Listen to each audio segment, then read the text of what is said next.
Bene. Ah, è andata benissimo proprio, è stato un anno straordinario.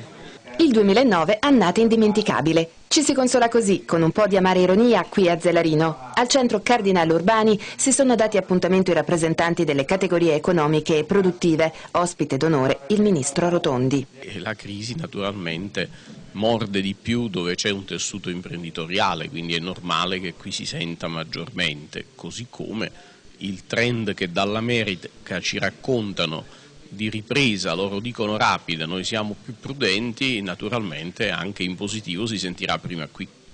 Agricoltura, commercio, artigianato, la crisi in Veneto ha investito un po' tutti, ma se i segnali di ripresa cominciano a farsi sentire, c'è un problema che ancora assilla gli imprenditori. Il problema più grave è quello di rilanciare i consumi, quello di garantire i prezzi alla produzione e agli agricoltori, e quello che chiediamo forse più drammaticamente oggi sul tavolo, come tutti gli altri settori, è quello che le banche facciano il giusto credito alle imprese agricole, non solo per il capitale che possono mettere a disposizione, ma per i progetti di sviluppo.